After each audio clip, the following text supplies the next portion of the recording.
Bonjour mesdames et messieurs, nous nous retrouvons aujourd'hui pour le premier épisode de Shop Info. Nous allons parler aujourd'hui des fameuses stars de la route.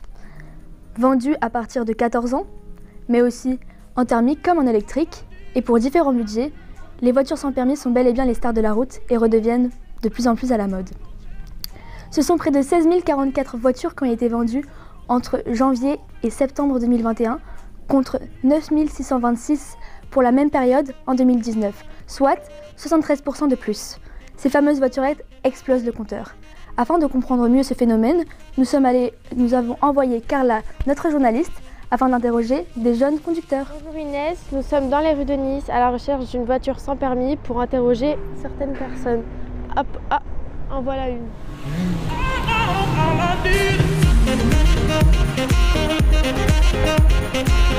Oui. Bonjour, ce serait pour vous poser quelques questions pour un reportage. Oui, bien sûr. Du coup, je vais vous poser quelques questions à vous d'abord. Pourquoi la sans permis? J'ai choisi la sans permis déjà parce que j'avais l'âge pour. Là, j'ai 16 ans par rapport à 18 ans pour le vrai permis.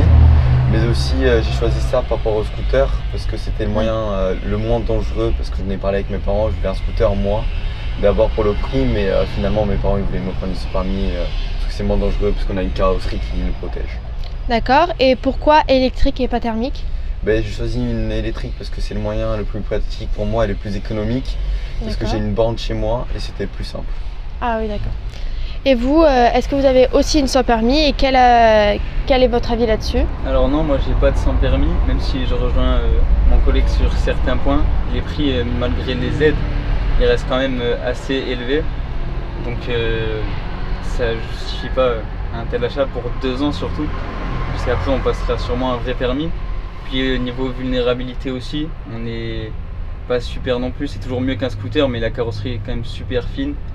Et sans parler de la vitesse qui rend ça dangereux. Et puis dans la vie de tous les jours, ne pas pouvoir prendre ne serait-ce que la voie rapide, ce n'est pas non plus très intéressant. Et est-ce plus pratique pour vous comme moyen de transport pour aller au lycée par exemple? Moi, comme je vous ai dit, je vais choisir le scooter pour notamment les places. Parce que pour trouver une place en voiture, en ville, c'est très compliqué. Soit on a un parking, soit on a un garage, mais moi j'étais obligé par choix, parce que vu que j'habite très loin, j'étais obligé de prendre un moyen de locomotion par rapport au bus, parce que le bus ne passe pas chez moi. Voilà. D'accord. Si vous aviez habité beaucoup plus près, vous n'auriez pas pris. Je prendre soit une trottinette ou je sais pas, peut-être aller à pied quoi. D'accord. Merci beaucoup. Merci Inès, je te repasse le micro. Merci à Carla et au jeune homme interrogé. On comprend donc mieux cette tendance qui, en plus d'être plus pratique et plus simple pour une vie quotidienne, est plus sécurisée qu'un scooter. De quoi rassurer toutes les familles.